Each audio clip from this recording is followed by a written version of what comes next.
Good evening. It is your host, Emmanuel Isaiah Smith, and today's date is Sunday, August 31st, 2025. The time is 10 p.m. and I am in Miami, Florida. The title of this lecture is Scenario Update. And what I intend to do over the next 60 minutes is update my listeners on the trajectory of my project with respect to the gang stalking campaign that I am in now. Have experienced heightened levels of this product over the past 10 years,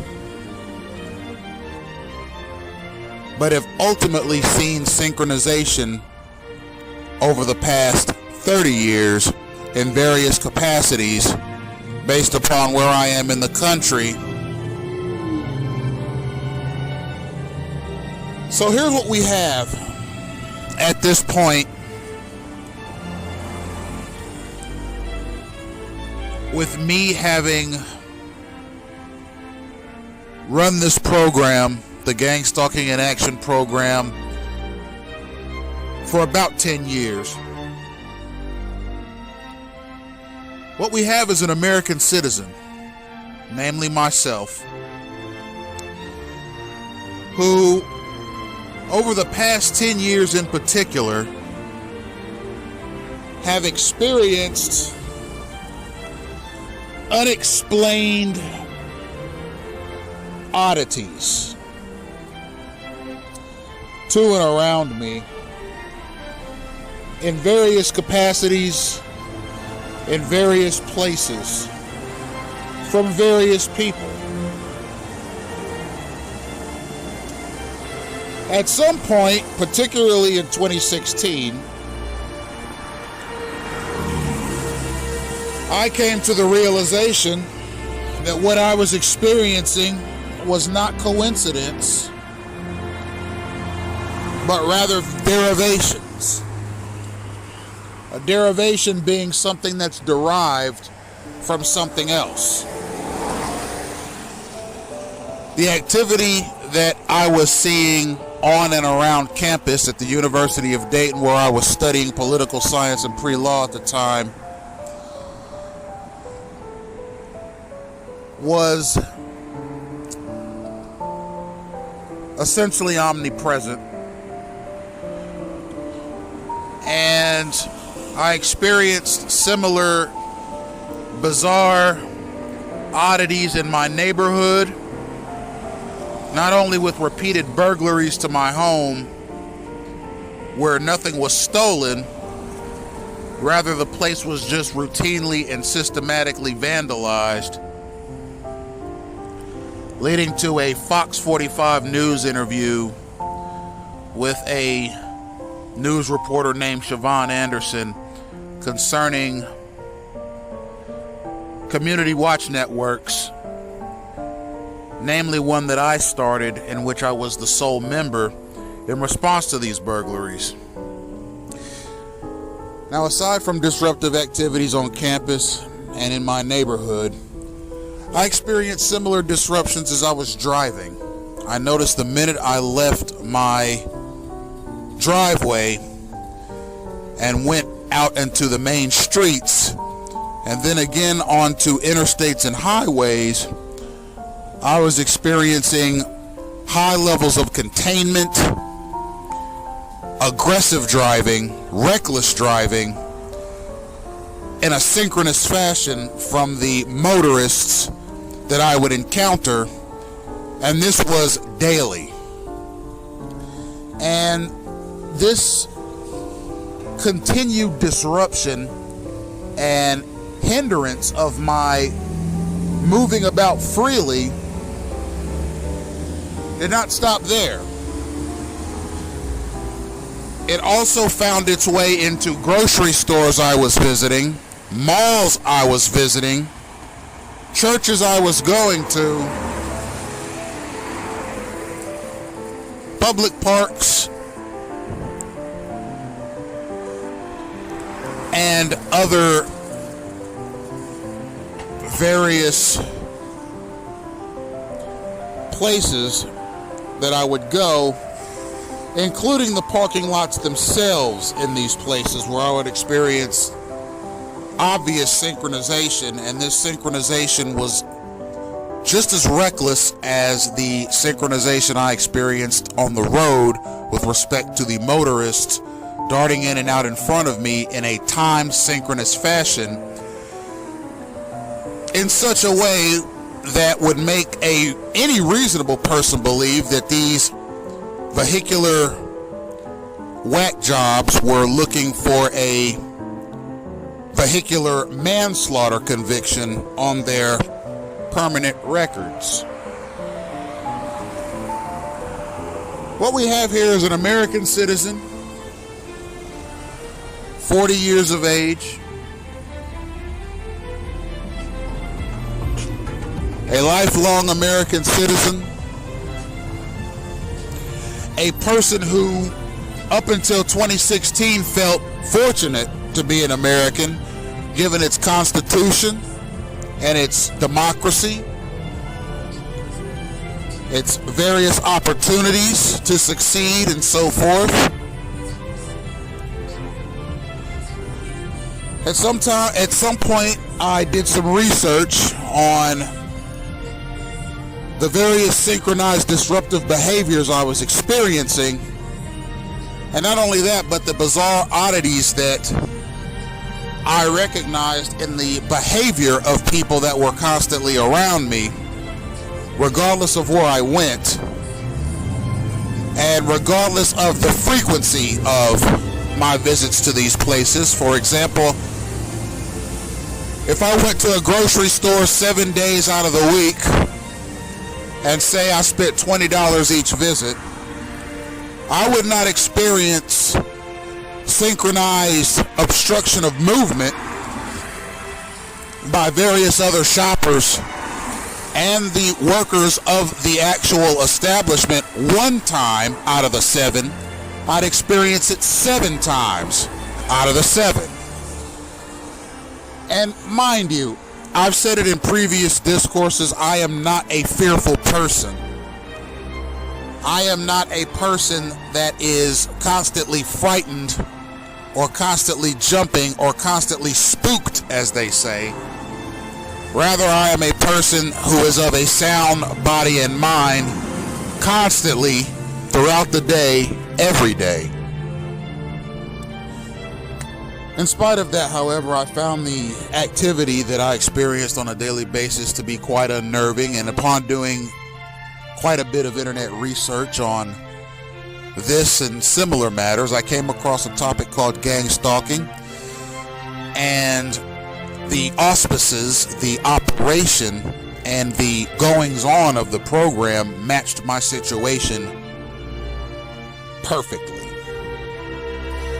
And at that point, I adopted the gang stalking moniker to describe what it is I constantly experienced. And I began doing research into similar programs throughout the history of this country and similar mechanisms.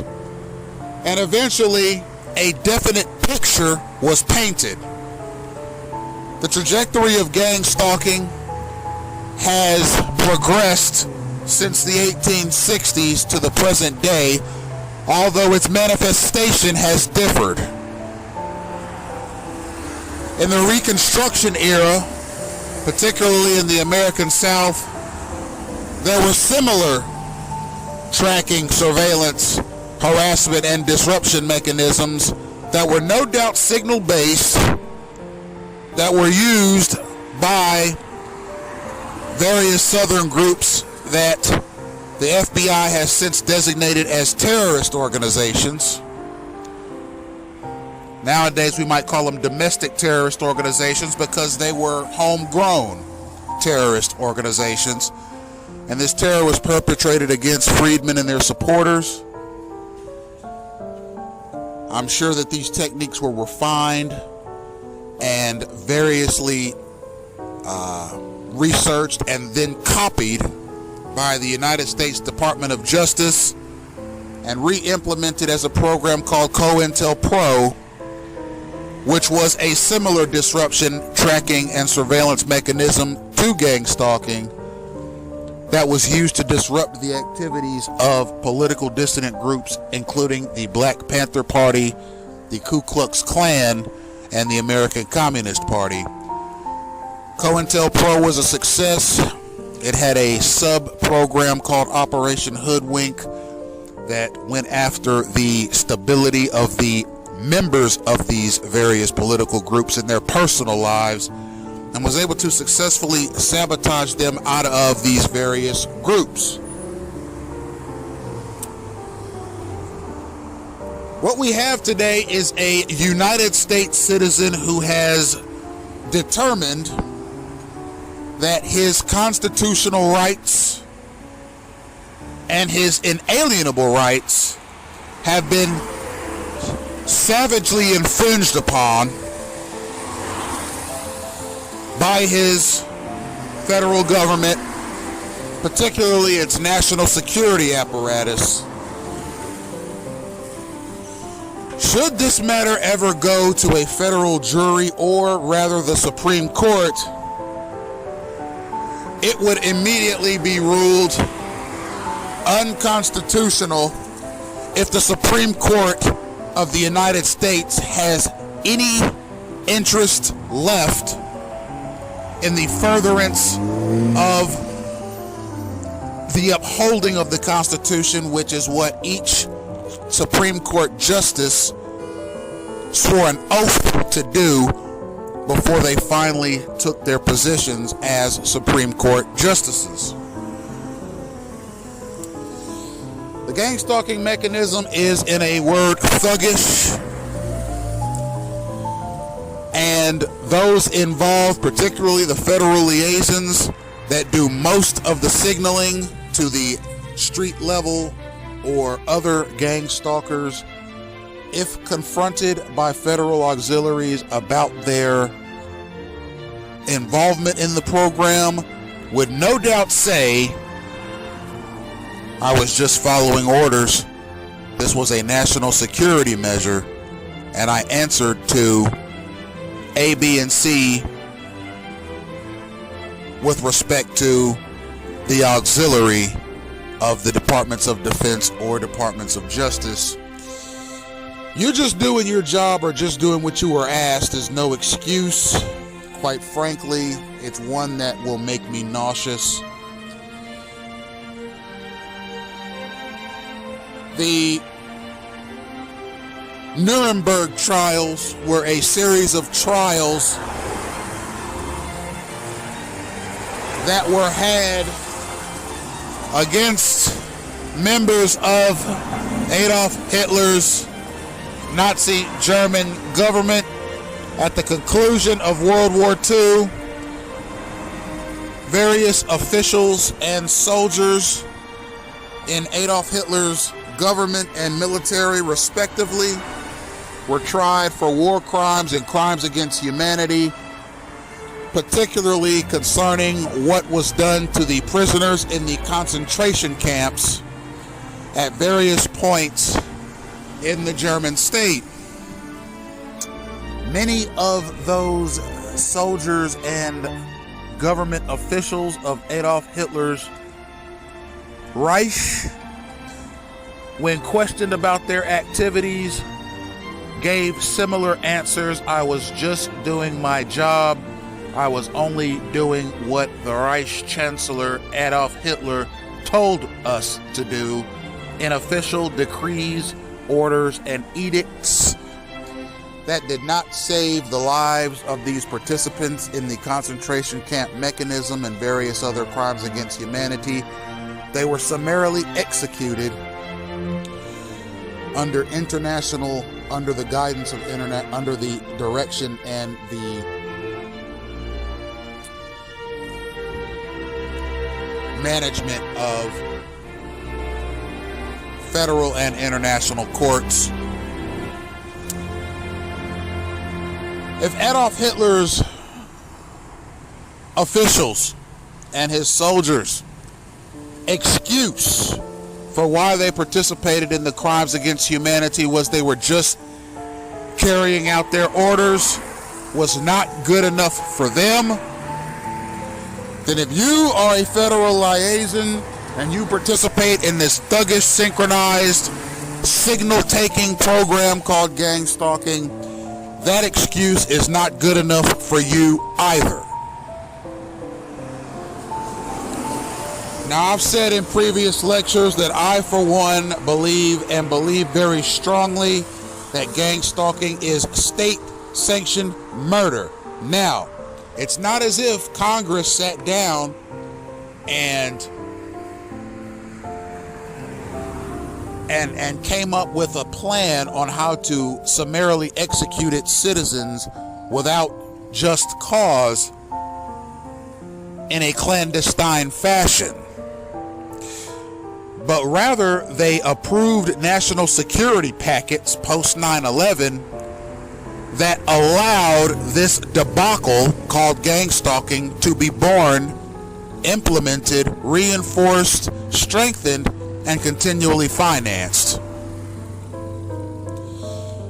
Congress did not know that they were authorizing a open-air incarceration, disruption, harassment, containment, and attack mechanism in which throngs of United States citizens, namely those that I refer to as useful idiots, because you could pretty much commission them to do anything in exchange for social credit or simply something to do at and to and around targeted persons like myself. The auspices of this program and its implementation are extrajudicial, meaning that there is no court legality with respect to a summons of any kind or any type of notice to the targeted person.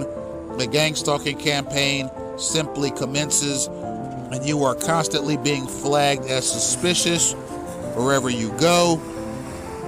This being done by federal liaisons using a system of thuggish signals and alerts.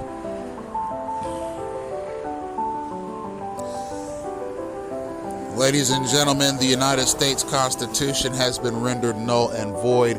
What you have is a citizen that is constantly calling out his federal government over these matters, using the auspices and precepts of the United States Constitution and the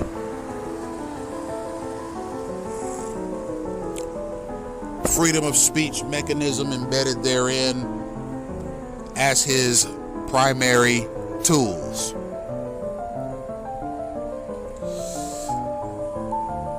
Ladies and gentlemen, the social contract that I, your host, went into with my federal government the day that I was brought into this world has been breached. The constitutional rights that are indexed to that social contract that I am, or rather was expected to enjoy throughout my trajectory through this world, have been breached. My Bill of Rights, civil liberties, and freedoms all breached.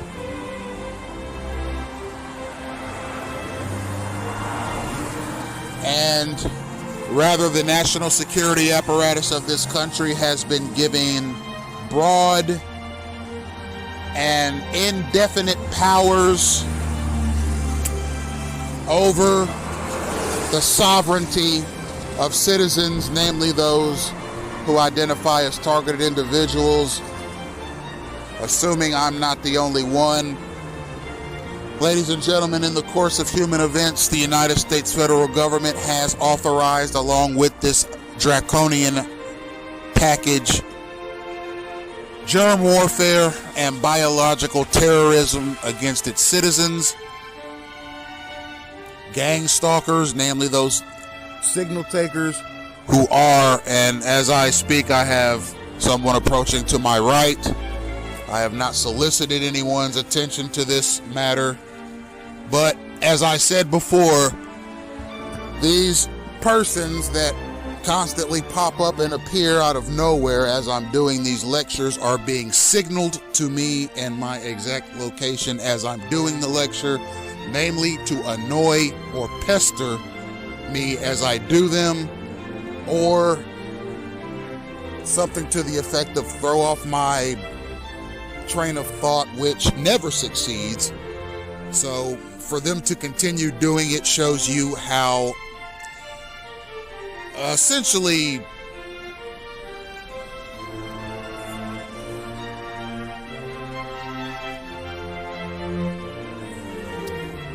ignorant and unwanted and imposing they are.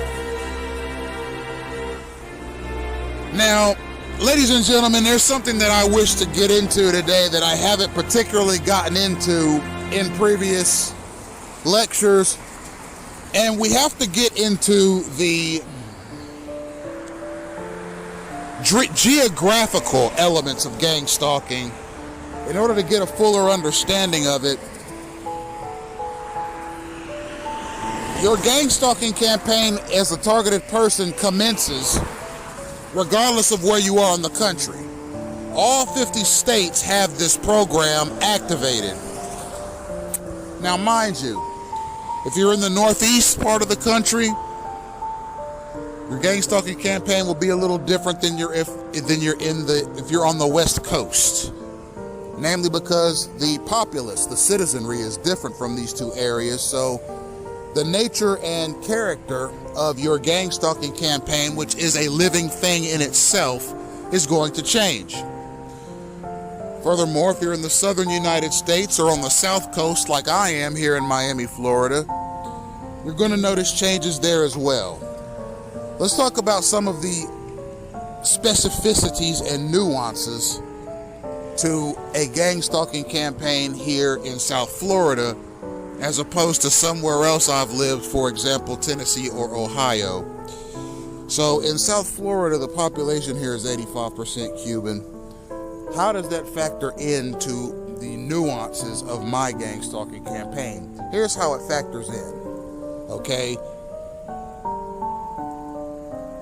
Now, I'm not sure exactly what year this took place, but at some point in the trajectory of the Cuban experience here in the United States, they became a federally protected demographic group. Now, I don't know if that's true for Mexicans or Guatemalans or El Salvadorians or Colombians or any other Hispanic group that lives in the United States. But I know that for a fact here with what I've observed. And quite frankly, Congress should be ashamed of itself for not letting the American people know that this is the truth. Because a lot of American citizens believe that all Americans have the same amount of protection under the law given their citizenship status, but that's not true. There are special protections and benefits that are being afforded to Cuban Americans specifically by the United States federal government for unexplained reasons that are going to be difficult to ascertain. Now, here's why a gang stalking campaign in Miami, Florida is particularly bitter as opposed to a gang stalking campaign anywhere else in the world. If I were to go to Tuscaloosa, Alabama right now, I would experience gang stalking in Tuscaloosa, Alabama with similar intensity that I experience anywhere else in the country. But see, Alabamans don't have the kinds of federal protections that Cuban Americans have.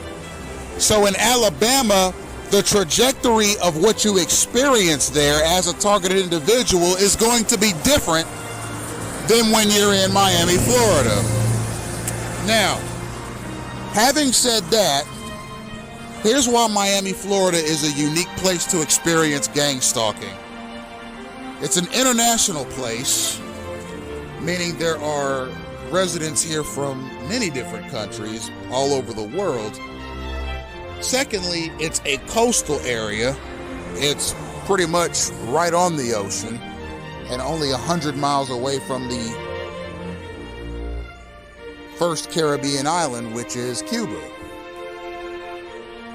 Next, it is a proven tourist destination.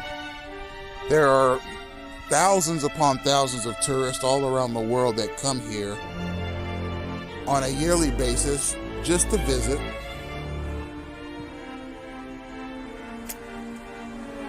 And it is also one of the only counties in the United States that is majority non-English speaking.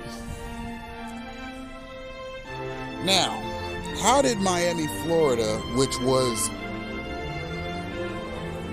or we'll say Miami-Dade, Florida, which was essentially a product of Jewish innovation in finance